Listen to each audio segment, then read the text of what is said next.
What is happening, guys, and welcome to the Dynasty WarZone, the People's Dynasty podcast. On today's show, we're going to talk about Jerry's 2025 rookie rankings, and that might be a clue as to who my co-host is. He is, in fact, none other than the man of the hour and the man with the power, Jerry Sinclair. Buddy, welcome back. Yeah, thank you, sir. Dallas doing a wonderful job, as he always does, because he is an absolute nerdy demon that eats this stuff up like it's the most addictive drug on the planet. Sort of like the rest of you. Happy to be back. My schedule has been bamboozled, and it will continue to be bamboozled, it looks like, into the near future. But Randall, you sound like hell. What is happening, brother? For any of the listeners that have children, I know Jerry and the lovely Mrs. Jerry do not yet have children, but when you have crumb snatchers under your roof, they go to school with fellow booger eaters, and then they come home sick. And then the next thing you know, you and your wife are sick. So here I am. I've got a head cold, very congested, but we had agreed to do the show. We're going a little early. Normally we go at 9 p.m. on Sundays, but we wanted to go at 6:30, and I screwed that up.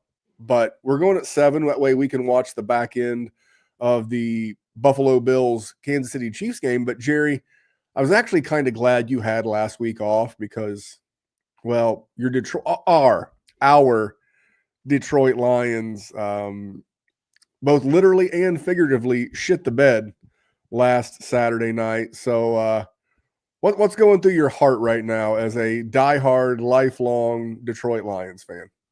Randy, I was gutted, man. Like, it's one thing to be a fan of the worst franchise in the history of sports because you don't expect much from them. And so when they just suck, like you accept it. But to have the hope and to honestly be one of the best teams in football all year, and then you get a home playoff game and you look like a team that has never seen football ever. Jared Goff was poop. They called Jameson Williams throwing passes that were intercepted. It was poop. Jaden Daniels couldn't be stopped. It was gross. I was gutted. It was a horrendous day. I was at work watching it. Everybody knows I'm a Lions fan. So, everybody, you okay? You okay? And I was like, no, I'm going to jump off the roof in a second is what I'm going to do. But, Eagles just absolutely prison sexed the Commanders. So that is a little bit of solace in my heart. I was not exactly rooting for the Eagles, but I do want to see Saquon win. So that's the good news there. Other than that, it is what it is. The sports can just offer me no joy. I've just come to accept the fact Michigan State basketball is giving me all the hope in the world. And you know what's going to happen in the end, Randy? Break my heart yet again. I mean, this is why if you're like a Chiefs fan or formerly a, Patriot Dynasty fan, I remember back in the 90s when all of a sudden everybody was a Dallas Cowboys fan. People love winners, and it's hard to win in the NFL. And like you mentioned earlier, what was interesting is the Commanders did exactly what the Lions did last week, is that they turned the ball over a bunch of times, and that was absolutely to their detriment. I did gain a newfound respect for Jaden Daniels. Is he the greatest? Is he the greatest rookie quarterback ever? No, I don't think so. I think he had a great rookie season. For our patrons at patreon.com/Dynasty WarZone, I told them on this week's patron podcast, I'm going to do my top 12 quarterbacks. Now that Jaden Daniels is in there, I commented on a tweet of Josh Larkey. Love me some Larkey. He was saying that Jaden Daniels is the 101 in a Superflex startup. And I kind of hit him with that famous Peter Griffin, Jaden Daniels could be anything, even Lamar Jackson or Josh Allen. Yeah. Again, this is what we do with rookie quarterbacks. We get super excited. We get super pumped up, and you wind up with a CJ Stroud situation. Because I think what a lot of people don't take into account with situations like this is that defensive coordinators make $3, $4, $5, $8 million in some case a year. And the expectation is they'll be in the studio, in the lab, if you will, and they'll be grinding tape on Jaden Daniels to figure out how to better defend him. Doesn't mean that he can't be really good. Doesn't mean he can't take a leap. It's just before I personally can put him in my top 3 at the quarterback position, man, I'd sure like to see a repeat performance. Knowing that I may miss out on some value, but I'm willing to forego it because of I'm not going to get over my head. Yeah, 100%. Listen, dude looks great. Dude looks awesome. I understand where all the hype. I understand where all the hype is coming from, but we have seen lots of sophomore slumps in this league, my friend, and there is nothing to suggest that division is going to get. Are the Eagles going to get worse? No. So they're still going to be very good. People are going to learn how to defend Jaden Daniels much better. He's 100% a plug-and-play starter, and you're happy, and he's a QB1, but to put him over the guys that have done it for the better part of a decade, I am just not there yet, bud. Yeah, especially given that Josh Allen's not even 30. I think Lamar's a year younger than that. And some of the names that I thought of in the response of this tweet thread, because obviously Josh, large following, anything he tweets, garners a lot of engagement, which deservedly so. Josh is a great follow on X. I was like, Baker Mayfield got slingshotted, CJ Stroud, Kyler Murray, Vince Young. There have been a lot of guys who had these really special rookie years and then just couldn't come back and build on that. Doesn't mean that Jaden Daniels won't. I'm out of the doubting Jaden Daniels business, but I can't put him that high yet. No, and I don't doubt him at all. Like, dude's a killer. You're happy to have him. If you've got him right now, yeah, you're holding him and you're thrilled about it because he's already gained a ton of value. And what if you already had him on a team with, like, say, a Josh Allen, or maybe you drafted him at like what, 107, somewhere 105 to 107 last year, probably. You're cooking. You're cooking. No way around it, without question. Well, if you want to be cooking going into the 2025 rookie class season, you may want to check out Dynasty Deluxe. This episode is brought to you by Player Profiler, the Dynasty Deluxe package. The rankings are the best in the industry. It includes strategy mode where you can say, hey, change the rankings to be win now. Oh, change the rankings to be productive struggle. There's also a draft planner to help strategize where you should take players, because the draft planner also includes ADP. There's a trade finder where we look up on My Fantasy League and we see trades that are done, including a particular player. Then there's a trade analyzer where you can plug in draft picks, players, and we assign a lifetime value to draft picks out 5 years. The best thing about our trade analyzer, it can't be gamed with volume. And there's mock draft data to see right now what's the market for player X versus player Y, including in the fall when very few mock drafts are happening. And our Dynasty guide, the Dynasty Dominator, would cost you $10 on Amazon, but you get it for free with Dynasty Deluxe, and you get our rookie guide for free, a $25 value. So you get all of that for $45. I mean, it's a great deal. It is, in fact, a great deal, and it is part of the all-in package. And if you go to Player Profiler and get the 2025 all-in package and use the code WarZone, all in caps, you'll save $25.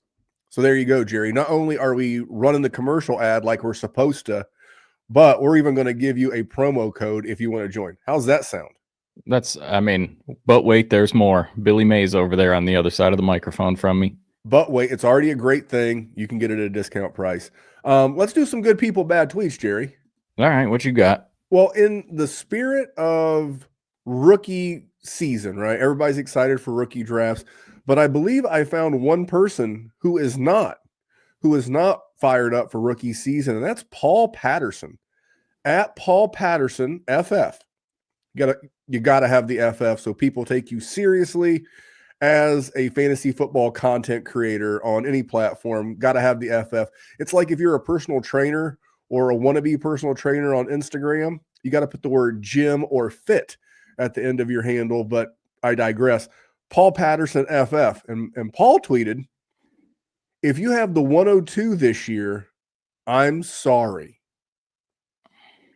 That's Paul's tweet, Jerry. What are your thoughts about this class? And is Paul correct? Is this a bad year to have the 102? I feel like it's a bad year to have the 102 every year, Randy. I mean, at least from a perspective standpoint, because somebody always unanimously stands out as the 101, it seems like.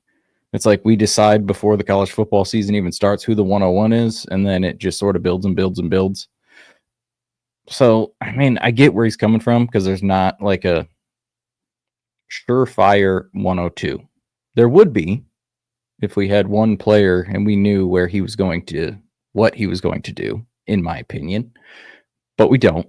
So, here's the thing. This man is under the assumption that you have that sewed to your hand.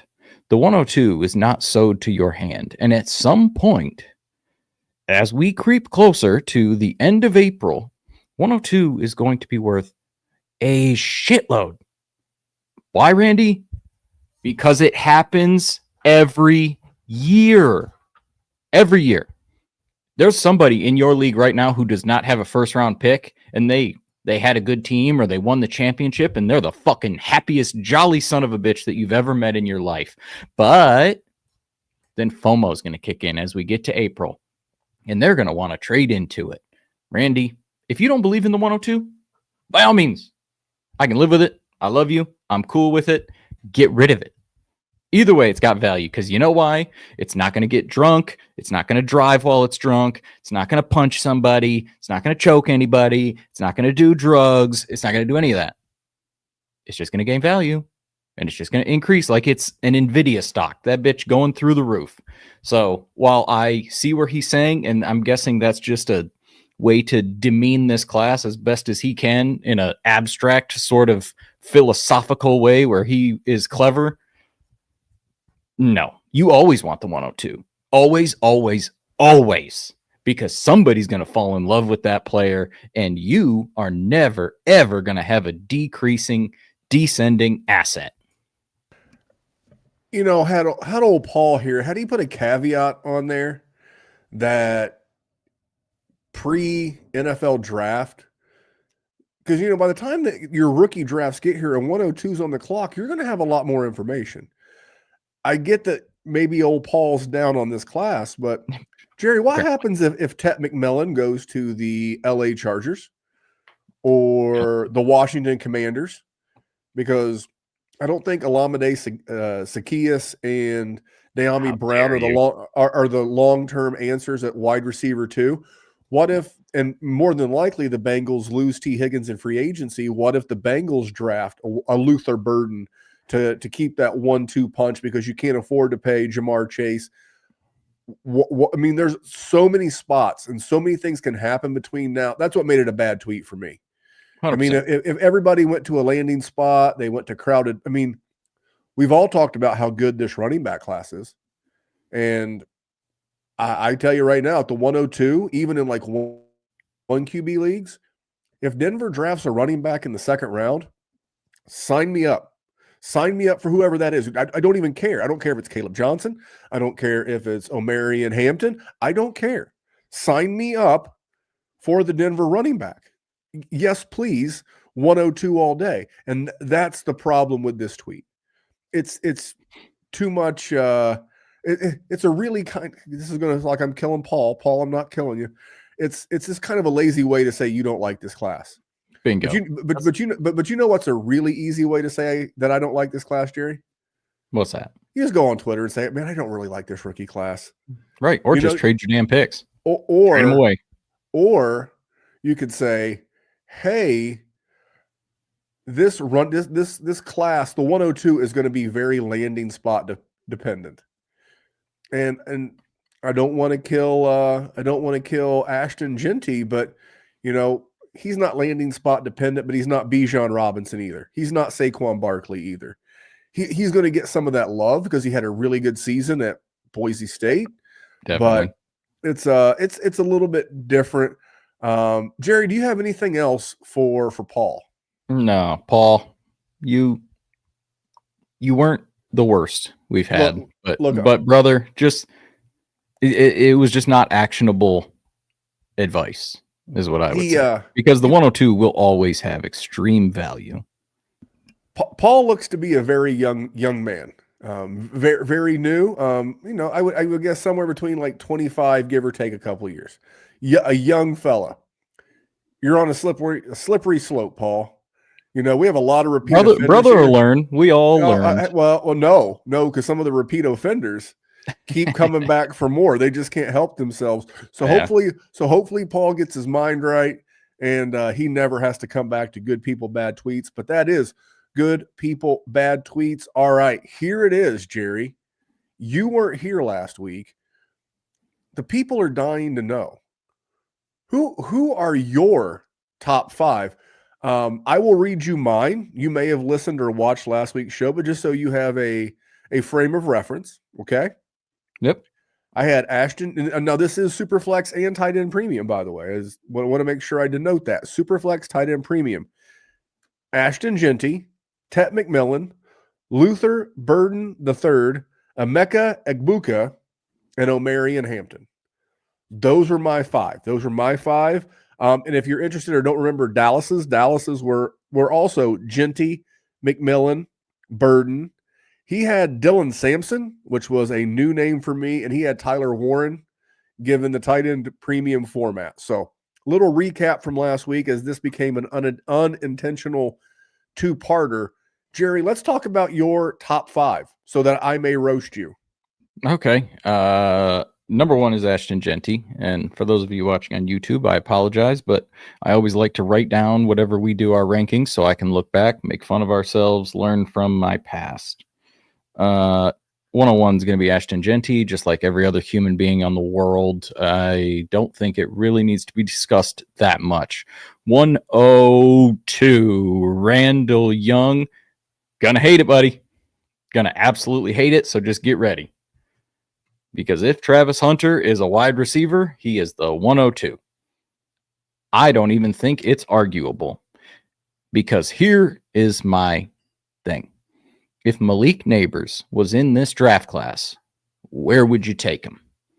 Either 101 or 102, depending on what position you valued more. And I think Travis Hunter is an equal talent to Malik Neighbors. He absolutely bailed Sheduer Sanders out a whole bunch, and I can see that you and Dallas both thought that by you guys not saying a quarterback's name in your first 5 picks. So if you don't think it's rough out there, it's rough out there in those QB streets. Like it's not. I don't think it's going to be as dire as the Malik Willis, Kenny Pickett draft, but it's not good. Which is fair, but I think if we find out that Travis Hunter is a wide receiver, he wins the way the NFL wins. He can create separation. He's unbelievable at catching the ball. Like he's an unbelievable athletic freak. Like he is Malik Neighbors. Where does he fall? Where does he fall if like it comes out that he's going to play cornerback? He's going to play a little bit of both in the NFL. 110, 111, maybe 201. I don't know. That's a tough situation that I honestly haven't even thought of. I will let the league tell me what they think Travis Hunter is going to do, and whatever team takes him, whatever they think. Because if we get Roger Goodell and we're, first, second, third, fourth pick of the draft, and we hear wide receiver Travis Hunter out of the University of Colorado, 102. Like it may be 101, just because Ashton Genty is a running back, and running backs don't have the careers that wide receivers do. So that's 102. As for 103, Randy, I am continuing the hatred of quarterbacks. I will have some quarterbacks in my top 5, though, but I am going to go out on a limb a little bit, and I am going to go with Luther Burden Jr. I know you guys both had Tet. I have some issues with him. I did a lot of watching sort of first round-esque guys today. He reminds me of Cortland Sutton, which is a good player and an absolutely a bona fide first-round rookie pick. But if I would not touch Cortland Sutton when he was a rookie, now or at any point in his career, near the 103. So I think Luther Burden he does need some manufactured touches, but he creates space. And what we see a lot with Tet McMillan is that he is a Des Bryant, Hakeem Butler, Corey Davis, jump ball kind of guy. And we see his quarterback, and a lot of the times he's played with Noah Fafita for a long time. And he scrambles around forever, and Tet McMillan has 8 seconds to get open, and then eventually Noah Fafita just launches it down the field. That's not going to happen in the NFL. I need you to get open in 2 seconds. And I don't know how much that's going to be happening just because I haven't seen it. And I can see what Luther Burden can do in space. He creates it. The issue is he's going to need to be in a good offense. But I think if he does end up in a good offense, I think his ability is more conducive to helping somebody in Dynasty than Tet. That said, number 4, I'm going to go with Tet.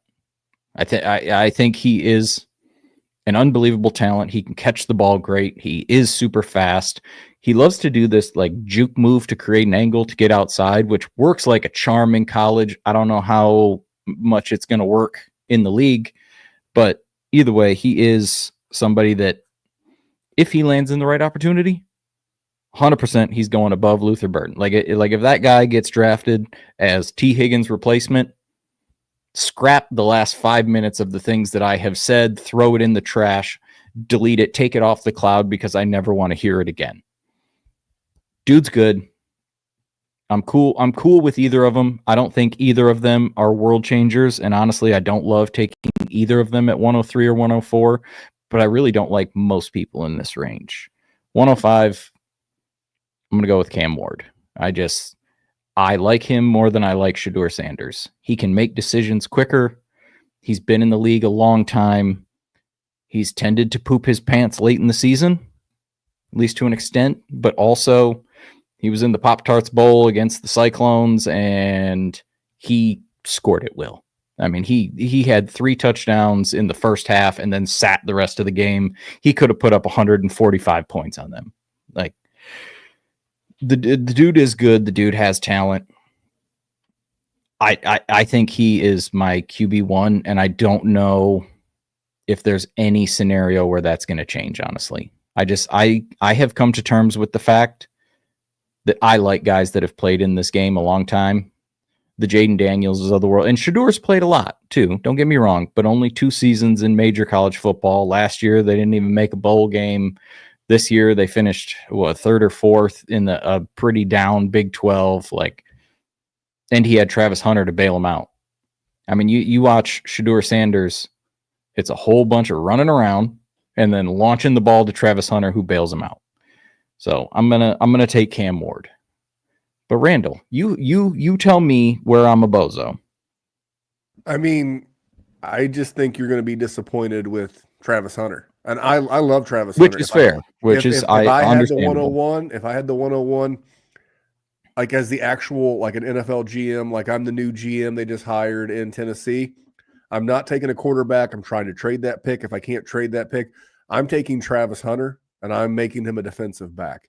I'm probably going to have to make some kind of gentleman's agreement that we will pay you closer to that of your wide receiver peers, because that's going to be Travis Hunter's big pushback. I think Patrick Surtain is currently the highest paid cornerback in the NFL, and I think he probably makes, this is all top of my head, 15-ish% less than Justin Jefferson, who's the highest paid wide receiver in the league currently, till Jamar Chase gets broke off this offseason. But you get my point. Yep. You're going to have to be flexible as a GM. Outside of that, no. I mean, you were spot on. Luther Burden III, the more I watch Luther Burden III, the more he's becoming my guy. First round draft capital, at least projected by all the mocks. He's going to go in the first round, back half of the first round. But Jerry, do you know what I like about the back half of the first round? What's that? Good teams are in the back half of the first round. All right. What if a little scenario for you? What if Chris Godwin, when he hits free agency, what if he leaves a spot for Luther Burden there alongside, what their own Jalen McMillan and Mike Evans and Kate Otten, and just like a nice little plug-in right there with Luther Burden.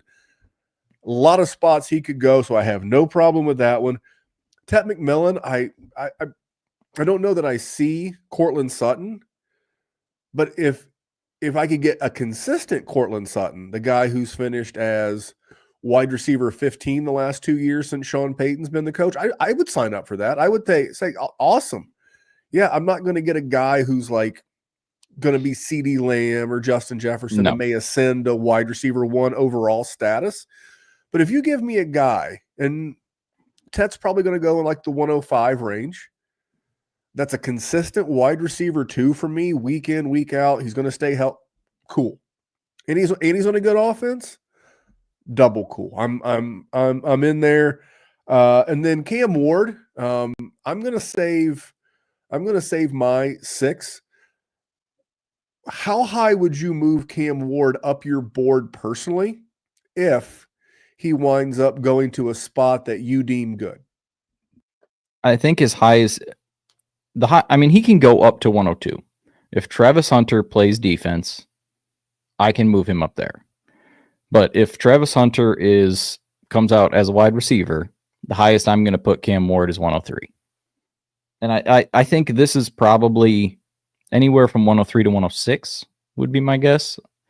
Depending on, because I could see either one of those wide receivers dropping for sure.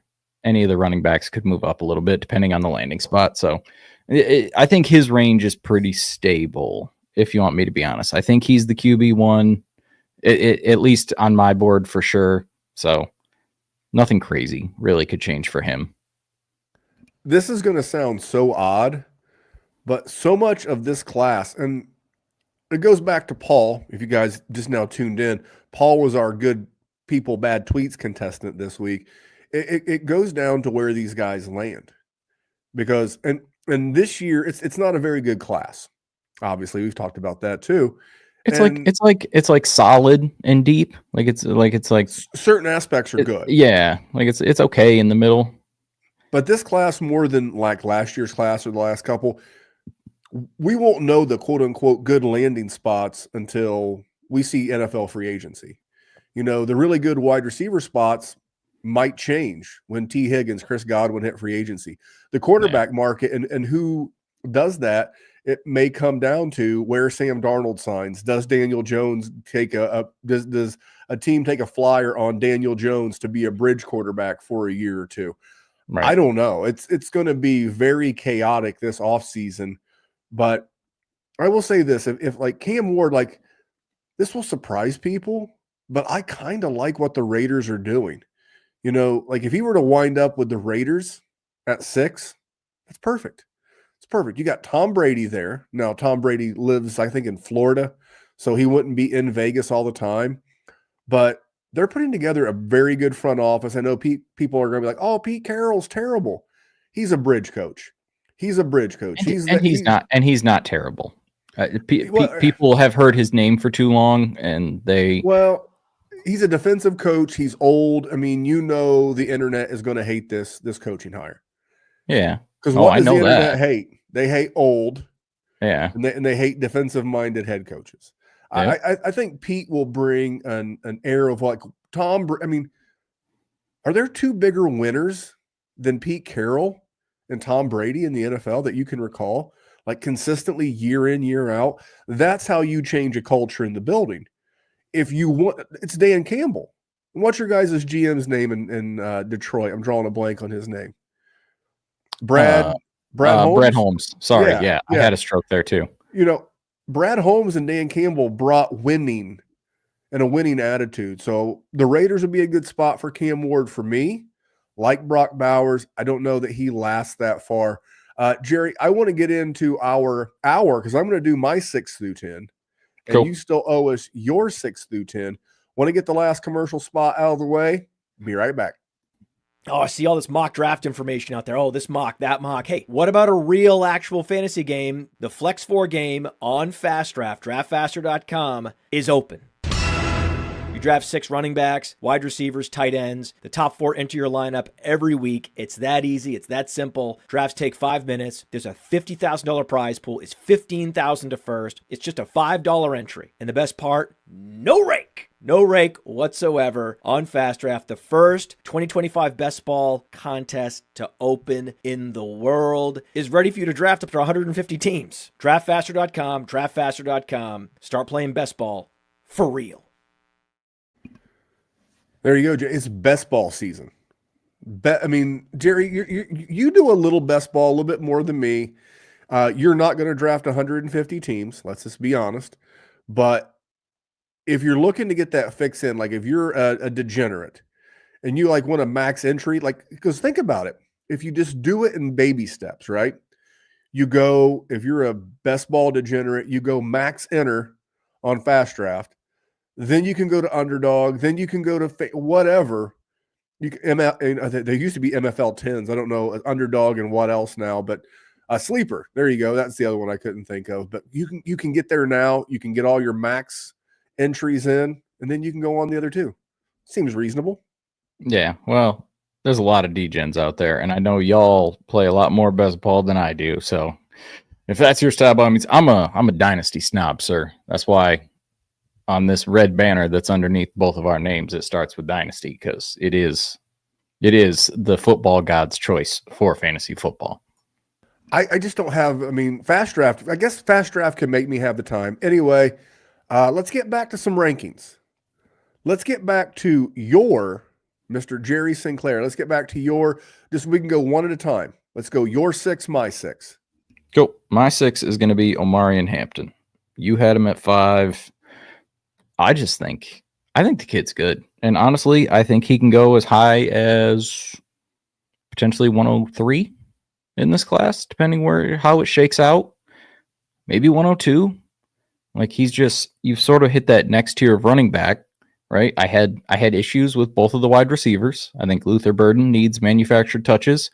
I think Tet McMillan is sort of capped with sort of what he does. I don't really love the quarterbacks. And if Travis Hunter plays defense, well, if Omarion Hampton ends up going to a good spot with all of those question marks, I could see him going as high as 102.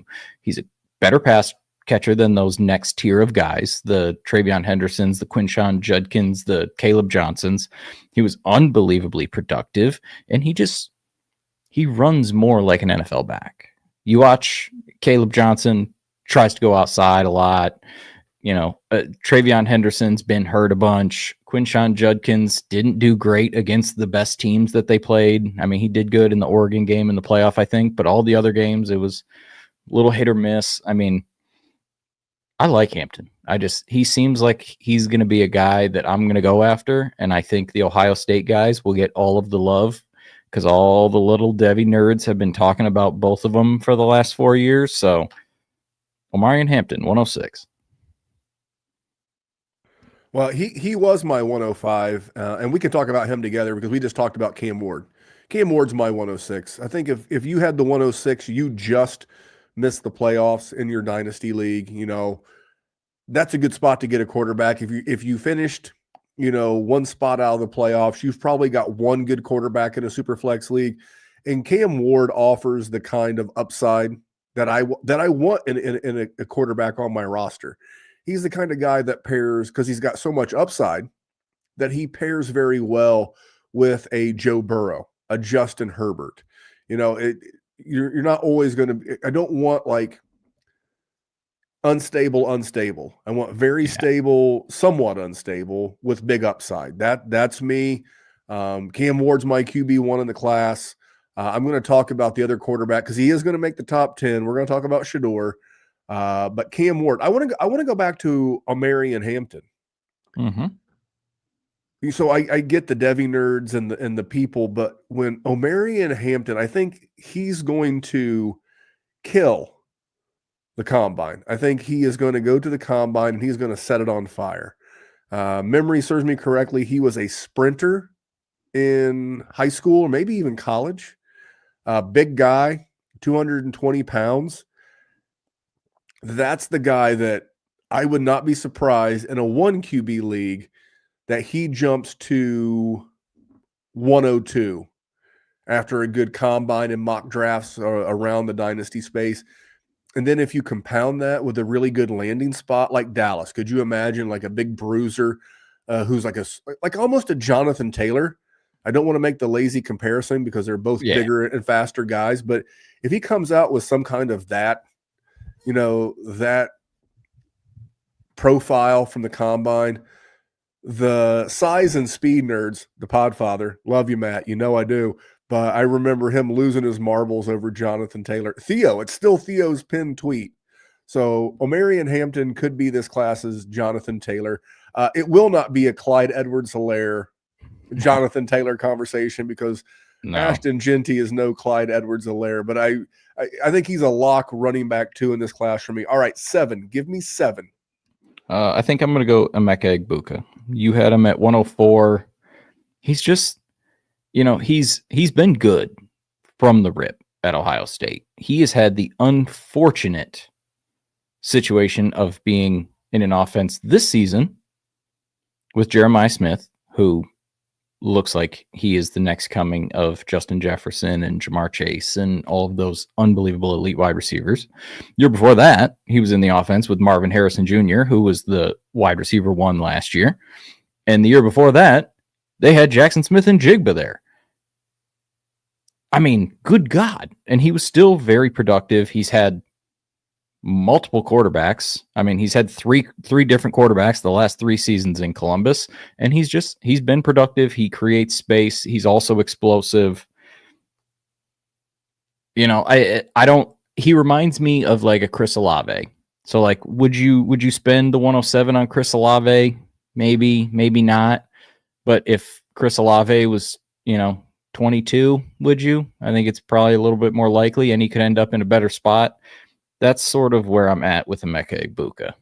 You know where he would look really good, and they tried with Stephon Diggs, and then Tank Dell got hurt. He'd look really good at 25 overall to Houston. Yeah, he would be really good at 29 overall to the Commanders. They could just stack Buckeye wide receivers. Just stack them. I don't want to go the lazy, narrative and compare him to Jackson Smith and Jigba. But that's kind of how his college career went with the injuries and, stayed the extra year. Got a natty. Solid. Huh? He stuck around. And here's got the a natty. thing. A lot of those guys in college right now with the NIL money are making more money than like Carson Beck goes to Miami, allegedly getting between $4 and $10 million a year. He's not getting that if he went to the NFL draft. No, he's going to be a second rounder, and he ain't getting $4 to $10 million. He might over the course of like a 4-year rookie deal, but he's not for 1 year of service to go live in Miami. I don't feel sorry for that young man. So okay. You ready for my number 7? Absolutely. I'm gonna give you a good one, and you're probably gonna get a laugh out of this, okay? Okay. But I'm gonna go Shedeur Sanders. Okay. Let me tell you what Shedeur Sanders reminds me of. And the combine could prove me wrong. He reminds me of a less athletic Justin Fields combined with a less athletic Caleb Williams. And that's a long-winded way to say he holds on to the ball too damn long. I love primetime. Deion Sanders, one of my favorite athletes of all time. Shedeur's fine. He'll be a first-round pick. And this is where I don't mind gambling on quarterbacks. 107, maybe you can trade him. Maybe you get Sheduer and someone likes flash and sizzle, and you can go get Jared Goff for him. Maybe. Okay. Sure. That would work. But this is where it starts getting dicey for me in these rankings. I worry that I don't want to do the lazy, he processes slow. I don't think he processes slow, just like I don't think Justin Fields process slow. And I don't think Caleb Williams processes slow. I just think some guys think they're such good athletes that they can hang on to the ball an infinite amount of time and they'll wait for someone to come open, which is also usually the byproduct of playing with really talented wide receivers, like you see at an Ohio State or like you see at a USC or like you see, like Jerry's number 2 overall, Travis Hunter. Those guys kind of give you the confidence that I can hang on forever. That doesn't happen in the NFL. So I think Shedeur's a project, but I think he's got enough upside to justify my 7. Which is fine. I'm we'll just, because I'm going to have him at 8. And it's because he's the QB2 in this class. I don't love him. And if I didn't have him in my top 10, I wouldn't hate myself for it. I know some of you probably would, because some of you probably have him at 102, which is fine. I get it. I don't love his game. But I've been wrong before, and there's nothing to say that I won't be wrong here. I just inserting him on to the Tennessee Titans. Does that make you feel good? Doesn't do it for me. Put him on the Cleveland Browns. Does that make you feel good? Not really. The Giants, does that do it for you? I don't know. Like the Raiders, you're going to put that kid in Las Vegas with just Brock Bowers, really? I mean, gross. The Jets. We're just going to keep scrolling here. We're going to have fun. New Orleans. Oh, that'll be fun. I don't know. None of those situations just scream, hell yeah. Can't wait to plug him into that. Smells like success. No, I agree. Where do you think, I mean, this will sound crazy, and I don't think Dion will allow Sheduer to be drafted there. I really think Cleveland would be a great spot for him. I know Dion doesn't want to hear that. I think Cleveland would be really good. Jerry Jeudy took a step this year. No, that was a Jameis Winston step. You got to be very careful when evaluating what you saw from Jerry Jeudy with Jameis Winston, because Jameis is like Mr. YOLO. He gives zero shits. He letting it rip. But you've got him. You know they're going to invest in the running back position. I don't know that Elijah Moore's ever going to be a thing, but I think that's a good offensive line. I think Kevin Stefanski's a good coach. It'd be a tough division for him, but he wouldn't go into a division and automatically be the worst quarterback. That's going to be whoever's taking up the reins in Pittsburgh with the Steelers, because that quarterback room's a mess. So there are spots he could land that would make him okay. I don't think there's a spot that would make me super excited. I do think the Giants is really good, because I've mentioned all off season and toward the tail end of the regular season. In that, I think the Giants with Theo Johnson, you mentioned Malik Neighbors earlier in the show. You like Wan'Dale Robinson. By the way, if you want to win a bar bet, go up to someone in a bar and say, hey, I'll bet you I can name a wide receiver that most people don't know who was in the top 10 in targets in the NFL. And when you drop Wan'Dale Robinson on them, they're going to be shocked, because that guy had like 140 targets this year. Tyron Tracy, I like him quite a bit. So that would be a good spot. I think Brian Daboll's a pretty good offensive play caller, offensive guy. I think he ends up a Brown. Yeah, like I think he ends up a Brown, if I'm going to be honest with you. Like I think we're going to see Cam Ward go to Tennessee, and I think Sheduer is going to go to Cleveland, and it's fine. Like I don't think it's crazy, but where would I take a rookie Cleveland Browns quarterback that has some issues that I don't love? Probably right about here, 108. Anyway, Randall, you're 108. Tyler Warren. Okay. I probably could have had him higher. He was Dallas's 5. I mean, this is a tight end premium format. Could he go higher? Absolutely. 100% could go higher in my rankings, depending on where he goes. I would like to know that the offense is going to include the tight end. But if you told me a tight end had 100 catches in college, okay, that's not a bad career for, it probably went something like 20, 25, 30, 40. No, he had 102 catches this year. Kid's a stud, 6'6", 250 pounds. Can't wait to see the athletic profile that comes out of the combine, but it's not the end all be all. I'll just keep throwing out scenarios, because I think, to me, that's the funnest part of rookie season, is like the what if, like, hey, what if they go there? Like, I liked how the Bengals used Mike Gesicki. What if they were to draft a Tyler Warren and put him in that role?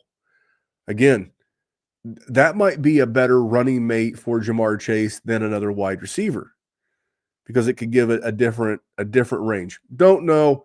All that to say, Tyler Warren, big kid, very productive, great hands. I will make him my 8. Probably could have been 6, but with quarterbacks being a premium, no pun intended, I put the 2 QBs ahead of him. All right, Jerry, what do you think about my 8, and then who's your 9?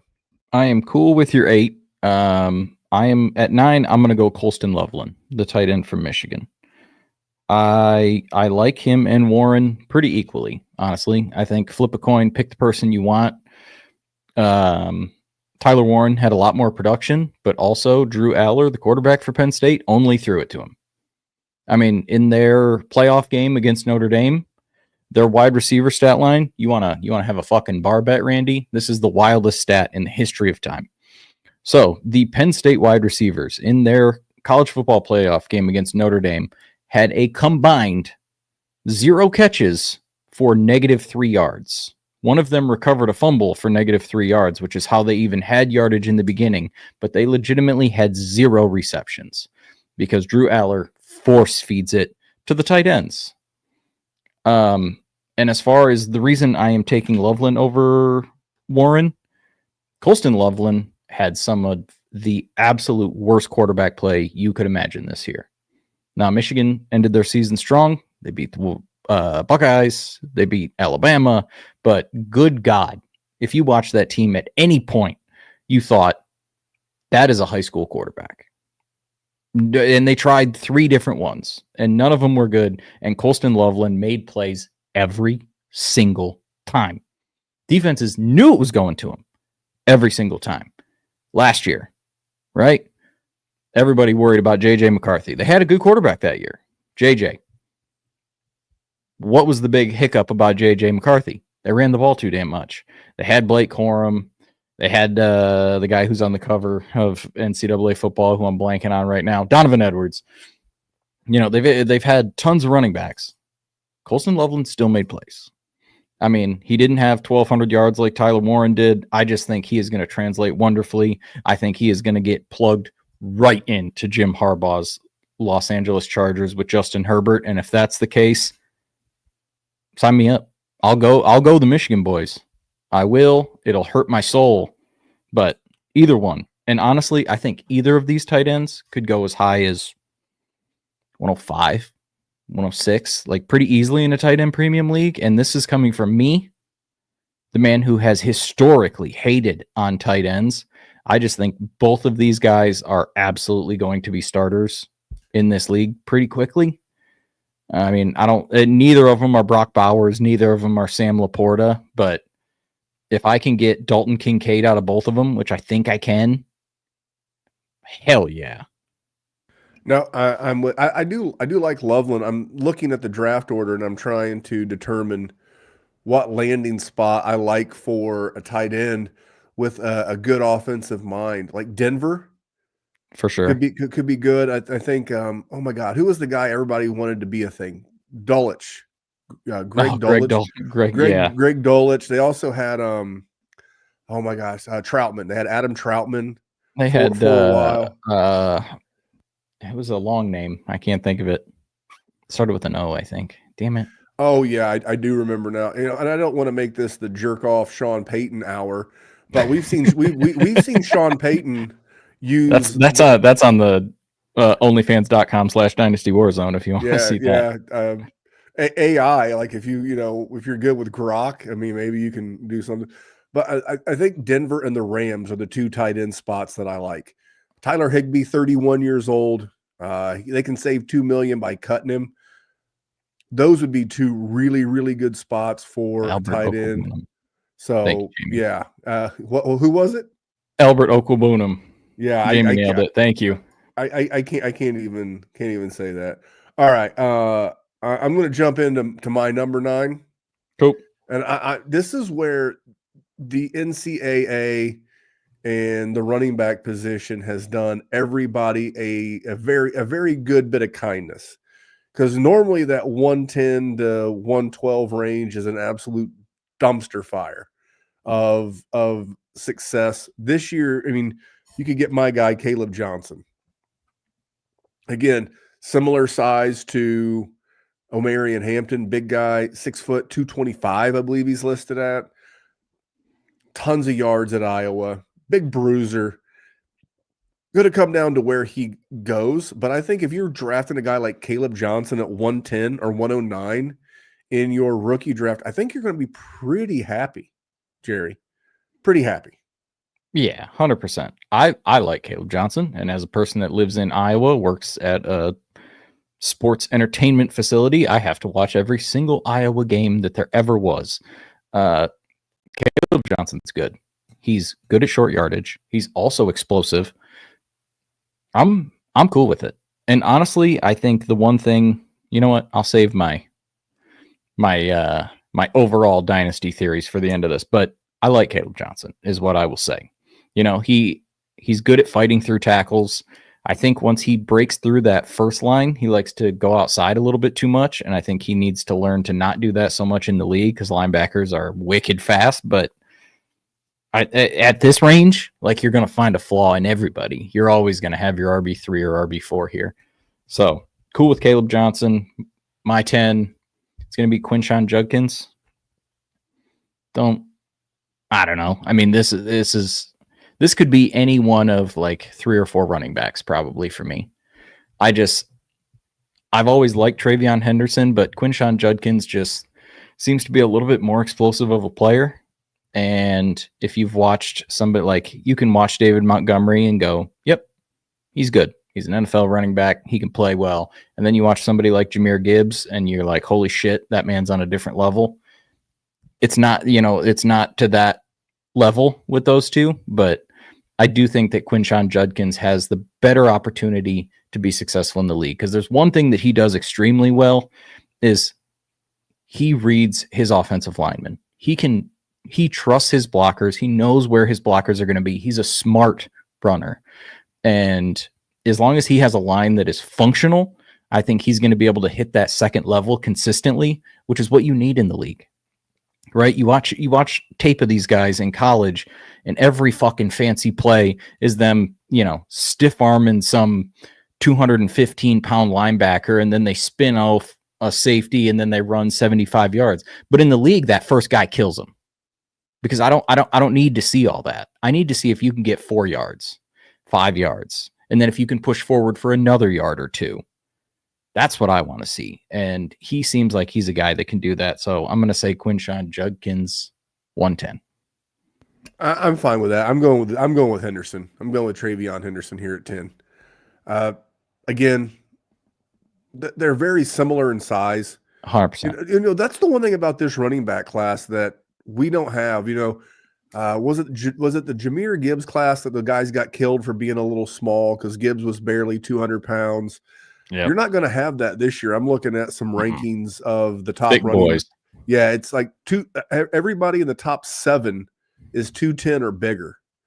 So a lot of beefy running backs, and I think that's what the game's again trending back to. I've covered this, previously in the offseason. Bigger running backs. Everybody's trying to get that Derrick Henry, that Saquon Barkley. You just see it. You just see the impact of a really strong running game. The Buffalo Bills got it kind of out of nowhere with James Cook. I know a lot of people don't like James Cook, but they're wrong. They are. He's like the new Josh Jacobs. Just solid.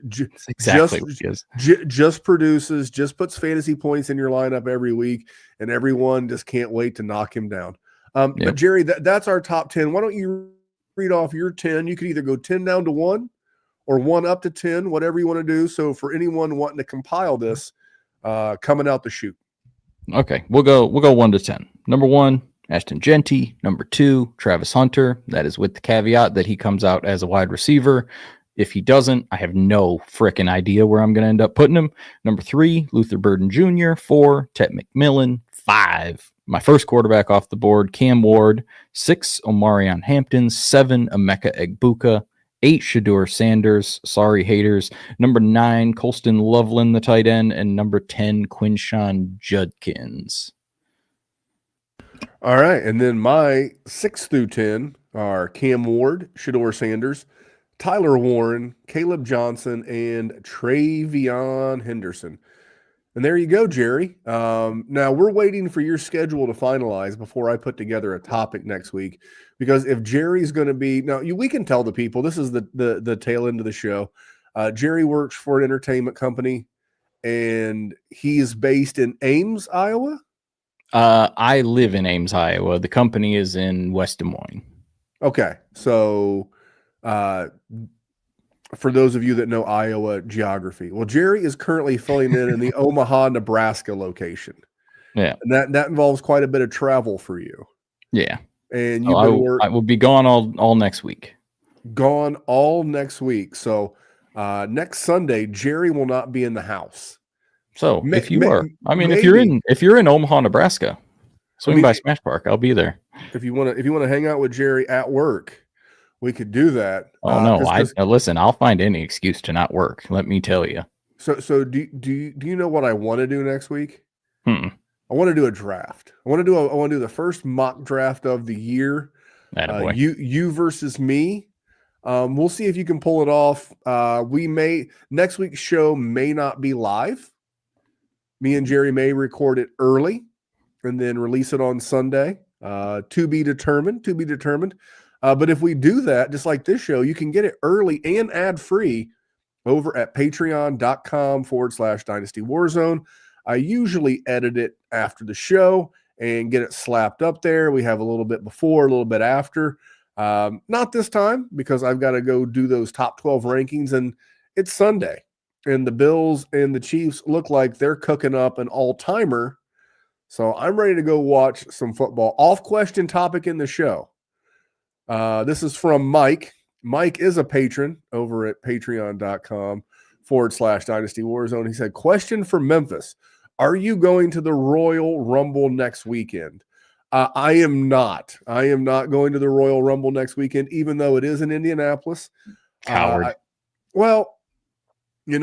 I missed baseball practice this past weekend.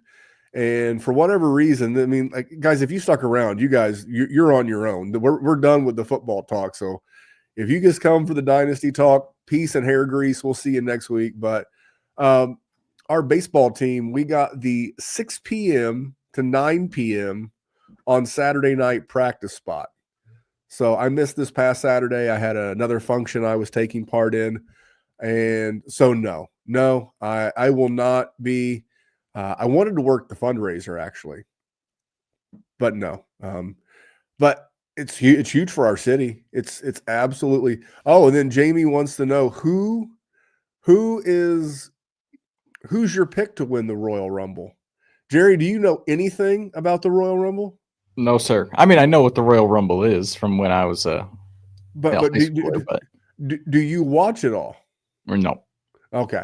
I don't, but I listen to a couple of podcasts that have current things. So I'm going to say CM Punk. CM Punk is my 2025 Royal Rumble winner. I think you only got so many years left with that guy. He's like in his early 40s. So they're going to make it happen. And how many years in a row can you keep running back the same match year after year? It's like the no one wants to see the Chiefs and the Eagles in the Super Bowl. If that happens, if that happens, the only thing that I'll be looking forward to in the Super Bowl, chicken wings. And that's alleged when you're going to see the first trailer for the Fantastic Four movie. You would. Hey, dude, I'm a total nerd. I've never denied this, but we're at an hour. The game's almost a halftime. If Patrick Mahomes wins, I just may take the week off. Yeah, that's fair. And listen, all respect to the man, but yeah, I mean, I have Patrick Mahomes fatigue for sure. I am over this guy. His Kermit the Frog sounding ass can go on down the road. Let me ask you this: if it's Bills, Eagles, or Chiefs, Eagles, who are you picking? I am picking the AFC team either way. But if it's the Chiefs, Eagles, I'm going to root for the Eagles. But if it is Bills, Eagles, I'm going to root for the Bills. They're Lake Erie bros. With Detroit and Buffalo. There are Lake Erie bros, so I got to root for them. You said it very well. I'll be rooting for Saquon. That's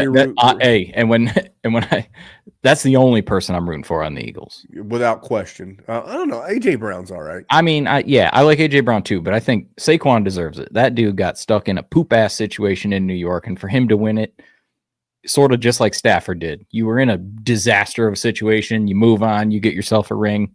Good for you. You deserve it. Well, this game is trending in a direction that's going to result in some NyQuil and a good night's sleep. But thank you guys for tuning in. We will be doing something rookie related next week. Don't know what it is. Got to make sure we have the man of the hour and the man with the power. If not, I can't do it. But thank you guys for tuning in. Go enjoy the rest of this Bills and Chiefs game. And on behalf of that, man, thank you for tuning in. And remember, we're just trying to make the world a better place for fantasy football. See you next week, guys. Hey, I want to thank you for being part of this broadcast. If you have any thoughts on it, leave a comment. If you enjoyed it, make sure you leave a like. And if you want to see more shows on the Player Profiler channel, subscribe to it. That's how we know you want more.